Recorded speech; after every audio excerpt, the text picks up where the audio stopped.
My wife and I went to Five Guys. Wednesday night, 8 o'clock. And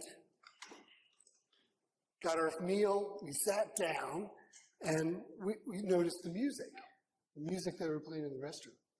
They were playing The Cure, and The Smith, and The Talking Heads, and all of these old bands that we love from the 80s and the 90s. Have you ever been to a restaurant or been to the grocery store and you hear the music and you're thinking, this is my jam. They made this playlist just for me. And so I was wondering how that works. Are we the average demographic that goes to a Five Guys on a Friday night at 8 p.m.? Or when we walk in, does the manager say, they look about 50, they change the dial to the 80s and 90s? Or is there a camera when you walk in that captures your face, guesses your age, and creates a playlist based on the average demographics of the people that are actually in the restaurant at that time? Is that my notification or is that yours? That was Joshua's. All right, very good. So anyway, can we build this, right? Can we build this? Can we build something that scans everybody's face, violates their privacy, guesses their age, and creates a custom curated playlist for the room? Well, that was kind of a big task, so I backed it down a little bit, and I started thinking about this as a walk-up song. And so, can we guess your age and make a walk-up song for you? And so that's what we built. And tonight I'm going to talk a little bit about the process we went through, the journey, my beta tester, and the disastrous beta test that we ran into. So this was a project, I 100% vibe code. I did not use the IDE. I did not hand code anything. I told Claude what I wanted, and I had it build it. Has anybody messed around with the vibe coding? Like 100% vibe coding, no IDE, no code editing. Yeah, this is not really me because I like code and I've been a developer for a long time. And Claude has some shortcomings. And so I built the app, and then I'm like, oh, Jen, come give it a try. Test it out for me. You can be my first beta tester. And unfortunately, it said that, it scanned her face and said she was a 69-year-old man. So I had to kind of go back and explain what beta testing meant, and how she was an early adopter, and she was an innovator and not a laggard on the technology scale. We had these conversations, and eventually she calmed down, and I was allowed to like get off the couch and go sleep on the bed again.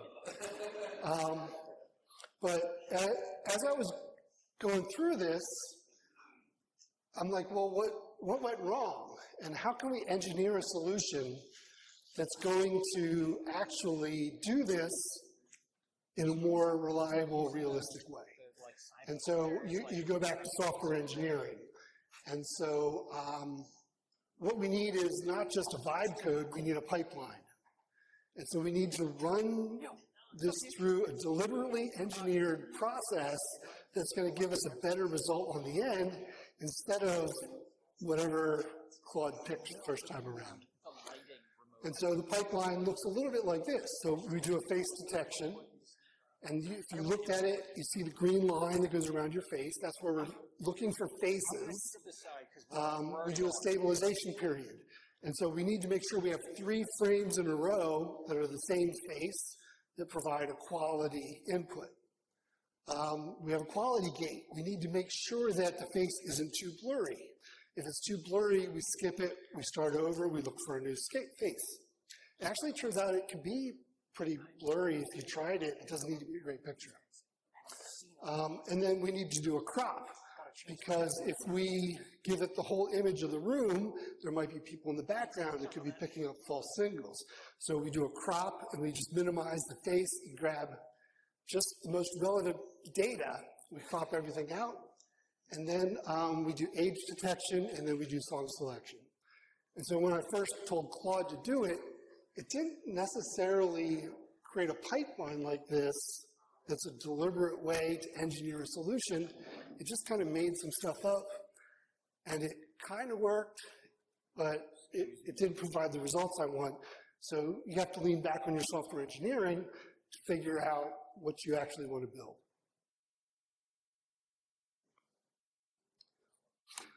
So for the face detection, we're using a system called YUNet. This is open source software, and basically this is, we're looking at the image and we're trying to find the face in the image. One of the problems I had early on was when I would walk up to it, somebody else would walk over my shoulder and everybody wanted to see it, so there were multiple faces. So we had to add a little bit of an algorithm where it was picking the most, or the largest, most centered face in order to provide the best results. Because I don't want the person over my shoulder, their face, I want my face. The other thing is we need 3 stable frames in a row before we know it's an image. And what that does is it helps you, if somebody's just walking by real quickly, it won't pick them up. Or if there's a flicker of a face, or people are moving, it kind of guarantees that there's 3 images in a row, and that gives you a better prediction that what you're going to see is actually somebody's face that you want to predict against.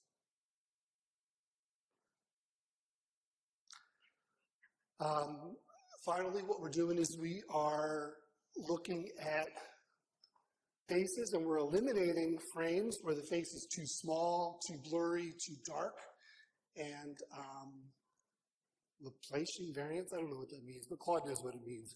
And so we're making sure that we have a strong image before we start trying to detect the age from it.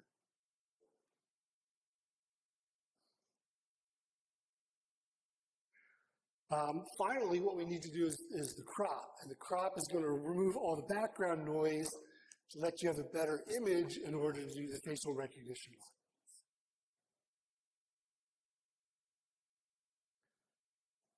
When I first started, the model I used is called DeepFace VGG-Age. And DeepFace is an open source Python library, really easy to use. You can access it. Claude Code knows all about how to use it, so you can play around with it. This is an open source model. Part of the problem with this was that it was very slow, and it was trained on celebrities and their ages. Exactly. And so you can imagine, I mean, maybe I look like a celebrity, maybe I have great skin, I don't know. But I have not had any facial work done, not like that. And so the model that it was trained on is probably a little bit different than the reality of the people that are no offense, that are coming here to Tech Lancaster, right? That's the model we use, the DeepFace. And then for the age, for the song detection, I played with a couple different things.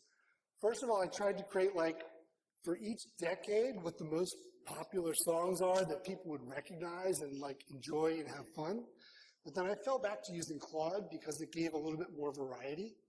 And so what Claude does is we're going to start with your age, and then we're going to look back to when you were like 18 to 20 years, and we're going to pick a popular song that's going to resonate with you. Tim, where's Tim? Tim told me that it doesn't work because he likes the band XTC, and I'm like, we don't know what band you like. All we know is age, and we can predict something.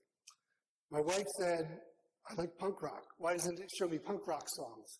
And I said, because you're sitting in a recliner and you're wearing a cardigan. It is not going to pick up punk rock songs. And so there's, That's the most punk rock thing I've ever heard. Yeah. What if you're under 18? If you're under 18, I am going to show you the prompt we use, and you can see what we say for 18. We had one person who was under 18, right? Did we? Yeah, there we go.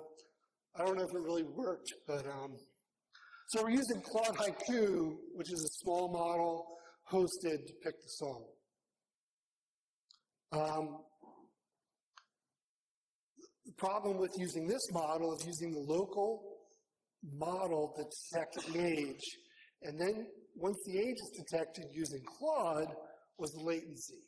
And so it was taking 36 seconds from the time you walked up to first detect the age, and then take the age, pass it to the LLM, and then to get the song, and then pass it to Spotify. Way too long. And so what I did instead is I skipped the local model, and I used Claude Vision, and I passed the faces directly to Claude, and had Claude estimate the age and pick the song all in one step. And this to me is really interesting because we have a custom trained model trained on celebrities where you train the model with image, age, image, age, image, age, image, age, and then we match them. And it's proven statistically to be valid and to be a useful tool for estimating the age. On the other hand, we have Claude. Nobody knows what Claude does behind the scenes. It's like a black box. It's a mystery. And Claude feels like it can do just as good of a job or a better job with age detection. However, there's no way to prove or to validate that it's better because it's such a black box. And so that opens up a lot of some things to think about, right? Do you use a pre-trained model, task-specific, proven to do its job within 80% accuracy? Or you use Claude, which somehow does 90% accuracy, but you can't prove it, and you don't really know what's going on. And so, yeah. Couldn't you, like, I don't know, give it a bunch of tests and then prove it? So could we give Claude a bunch of tests and use that test data to validate it? Essentially, you can, but because Claude is so undetermined what it's going to do next, and it's so big, it's really hard to do that. With a smaller model, it's easier to give it 1,000 data points, check 1,000 data points, validate the data. With Claude, you just don't know what you're going to get. It's more accurate, but we don't know why, and we can't prove it. Yeah?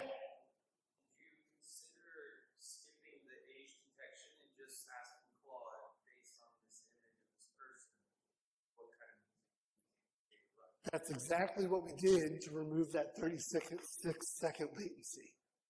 Exactly. So we just took the image and we said, estimate the age, pick a song, return both fields, and then Claude returned those two fields. Why do you skip the age detection entirely? You could, but you'd have to give it a basis to figure out what the song would be. So it would be interesting, like just for the space, pick a song. So that was the speed thing. And a little bit of comparison between the small customized model, which runs on my laptop. It's not even a new laptop. And then Claude Haiku, which is a giant model that has to be hosted through the cloud. So with the single combined call, we just do the age and the song all at once. And there's not much of a difference between that and just asking for a song as far as the latency and the time. The thing about Claude, though, is I do have to pay an API cost. So for every 100 of you that walk up here, it costs me a penny. It's probably worth it. But if you're going to put this in a restaurant where it ran all day long, it may not be worth it to pay a penny for each 100 people that walks through. So final solution is Claude Vision. Does the age and the song detection kind of all at once. And I also added a feature where we're doing embeddings. So we're using ArcFace to do an embedding. And so what an embedding means is we're going to look at the eyes and the chin and the nose and all the facial features so that when Luke walks up, it recognizes him as Luke. And it updates the average based on the previous age detections and uses that aggregation to do a more accurate age. So theoretically, the more you walk up, you'll get more and more accurate songs over time because it remembers who you are. And I promise I will delete the data when we're done here. I think Tim wanted me to scrape LinkedIn and Slack, collect everybody's pictures, so that when you walked up, it would say, "Hey, Alex," "Hey, Tim." But I decided that was a little bit too far. We didn't go there. We didn't go there.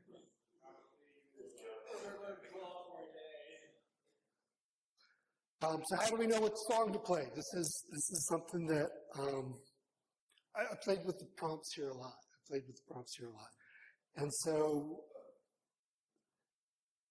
it's a little hard to see, but for the songs, I told it to, "Hey, you're a baseball stadium DJ." I thought that was the closest thing I could think of when you walk up and it plays a song for you. I wanted clean radio stage edits, no explicit lyrics for the public demonstration. I wanted instant energy songs, like something that would, if you're going to listen to a song for 10 seconds, it can't be like a long, drawn-out beginning. I did hear some Journey. Who had Journey? There you go. We had the Journey song. Wide variety of genres. Surprise us. Pick something fun. And don't assume genre from appearance. Any person might love any genre.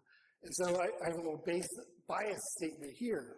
And when you think about it, should we look at skin tone and guess what kind of music they play, right? No, we should not do that. That's a terrible idea. Should we look at gender? Should we look at clothing? Should we think of Jen on the couch with her cardigan and know it's punk rock or guess something else? And so I didn't want to get into any of that. I wanted to keep it really simple. I wanted to keep as much bias out as I could, and I didn't want to make any stereotypes or any bad decisions there. And for me, this is something you should always be thinking about when you're building any kind of AI solution, because it's so easy for those human stereotypes to creep into an AI system, because the AI and the LLMs were trained on human-created content. And all of our biases and all of our stereotypes that come out in our writing and our press and our journalism and everything else are inherently built into the AI. We have to be very careful about those things. So a little bit of a soapbox there. And then the age strategy for the songs. If you're under 16, I guess you're probably over 16, or maybe it wasn't sure. I want to play a fun, high-energy, age-appropriate Disney banger. And I was hoping for like Demon Hunter. What is it? Oh, K-pop Demon. K-pop Demon Hunters. But I think it didn't know about K-pop Demon Hunters because the training cutoff was too old. I was really disappointed it did not play K-pop Demon Hunters. 16 to 22, current era hits and recent classics. 23 to 45, lean towards hits when they were 13 to 20 years old. 46 plus, that's me. Same era targeting. Pick genuinely great songs from their era. Deep cuts, fan favorites are fine. Not the obvious chart toppers. And so you can see how these prompts are going to influence the songs, and hopefully, based on the age, there's a little bit of a connection to the song that you heard. Make sense? All right. I think Tyler had a question. Oh, yeah.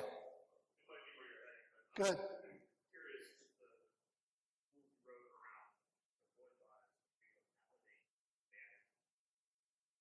So this was a great question, and I love it when people ask me about bias because it helps me stay accountable. For this particular project, I did nothing. I tested it with my white bread family, with my people I know, with the people that surround me, and it was not tested extensively. And so these are some questions that I forced myself to think about as we're going through this process, right? So should skin color and gender drive song selection? Well, there's probably some songs that are more popular with women than with men, right? But Should we bring that up? I don't know. How are appearance, culture, and musical preferences related? These things are all tied together, but it's a complicated thing. And in this little demo, in my use of LLM, I decided I just wanted to avoid that whole thing, right? I don't want to get into that. I just want to guess the age and play a song and pick something that maybe everybody will recognize. If we were doing this for real, if this was a business and I were going to put this in a restaurant, these things, I don't know, they might matter, they might not matter, I don't know. I'd love to hear if anybody has an opinion on that. Yeah. What I follow like face and celebrities thing is that I think a lot of celebrities prefer not to fold, which would probably bring out a large amount of problems because like very artificial. Yes. Celebrity may not look like the average person who's attending a Tech Lancaster for sure. And well, except for fabulous Greg over here. And then we're using Claude. And with the big LLMs, nobody knows what's happening inside them. They don't know what's happening inside them. It's like some kind of a magical thing that somehow spits out very reasonable things, and it seems to work very great. But it's really impossible to know what it's doing behind the scenes. The person's wearing band merch. Band merch. The perfect thing.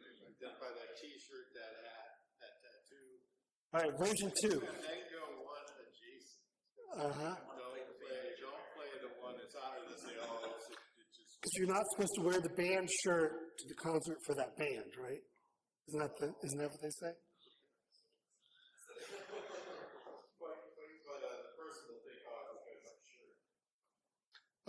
And we did scan your face, and we built a database of facial recognition features so we can identify you as an individual and give you a new song every time you step up. I will delete this data. I did not bring in LinkedIn or Slack or anything else to try to bring you in. But the privacy thing is interesting. I was talking about this project. I was at the candy factory earlier talking to somebody, and I'm like, there's a camera there, and there's a camera there. The cameras are everywhere. They're on the street corners. There's one right outside the building. And so this is something I can throw together with Claude Code in a couple hours. Imagine what is happening out there when people are doing it for real. And so we should all be a little paranoid about these things because it is so easy to build a facial recognition database. All the tools are open source. The open source models give you a certain level of accuracy. There's also professional versions of those models that give you much more accuracy. I know, I was talking to someone, Hershey Park. You leave the park and they stamp your hand, right? They're switching that to a facial recognition system because people would leave the park, smear their hands, and then 2 people would come in. There's going to be a facial recognition system there. And so these systems are pervasive, and they're recording us, and they're looking at us, and they're understanding who we are. And hopefully it's for good so that it can change the playlist in the restaurant and not for evil, right?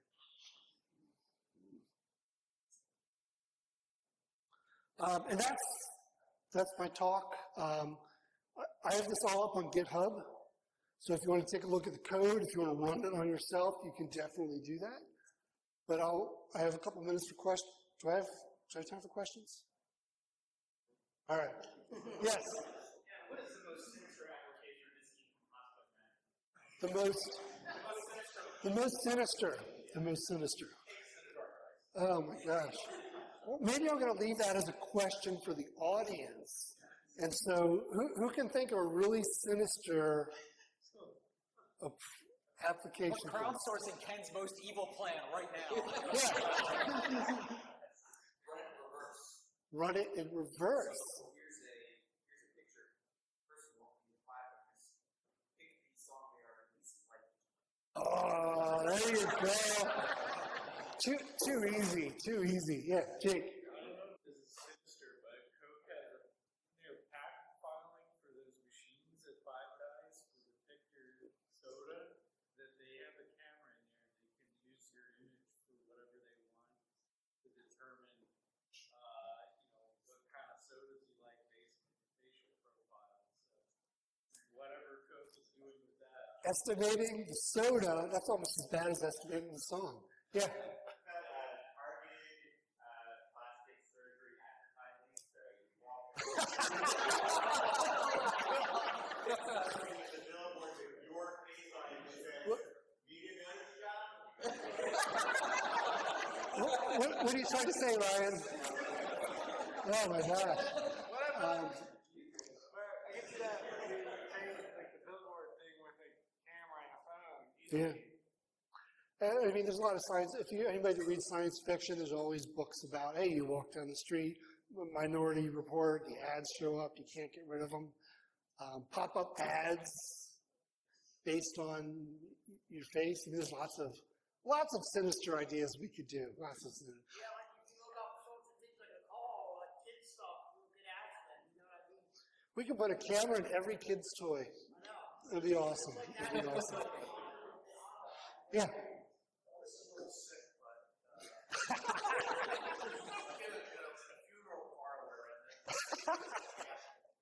There you go. Maybe you could use it to like. Go ahead, Greg. Oh, Greg lost it. No, I'm saying I did that with your talk. I did Google Gemini. I came up 2009 and I saw like the 10s, only 20s. You got a Craig sitting next to a Greg, and that's difficult. Anyway. All right, so Is there a question for Jen? for Jen, For Jen, yeah. What do you do during date nights?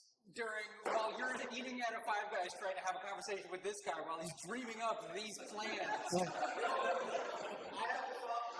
How do you survive, Jen? hey, Jen, did you ever? Punk rock music.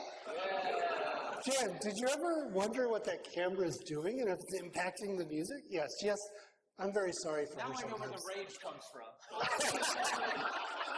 Follow-up question, how long did you stay on the couch? A while. Yeah. 69-year-old man, it was not good. But you need someone to go first in beta test, right? Yeah.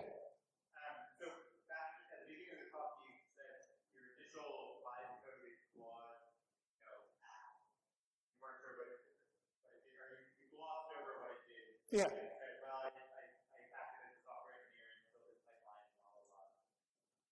Did you ever go back and see and try to, interpret the code because it was originally generated and see, did it actually do what you eventually settled on at the end? Great question. So at work, when I'm developing professionally, building things for real, I use a combination of Claude and IDE. I'm paranoid, and I like to see, I let Claude build it, I like to check it, I like to make sure it's following my guidelines, I like to make sure the code is good. For this one, I went all in on the vibe code. And no, I never looked at the IDE, I never opened up the code. I'm doing this in Python. I don't know Python very well. And so, no, I never did. But I knew that it wasn't working. And so I'm like, okay, what are the best practices for creating an image processing pipeline that blah, blah, blah, blah, blah. And then once you start telling it to use best practices, guess what? It uses best practices. If you tell it to create something quick and easy, guess what? It creates something quick and easy. Now, this just runs locally. It's not on the cloud. There's no security, none of those other concerns that we have to worry about with the pure vibe coding. Does that answer the question? Yeah. Awesome. Yeah. Maybe last one. So it sounds like you use Cloud Code quite a bit. Can you say which version of Cloud Code you used to build this particular project, and have you seen continuous improvement using Cloud Code to provide coding systems? So this was probably still on 4.6 when I built it. I don't know if 4.7 came out. And I do know 4.8 came out today. So ask me next week, and I can give you a more complete answer there. It evolves. I think there's some things I think 4.7 does well, and there's some things it does not do well. And it takes a little time with the tools to learn how to master them. And when there's a new model, there's always an adjustment period. Always an adjustment period.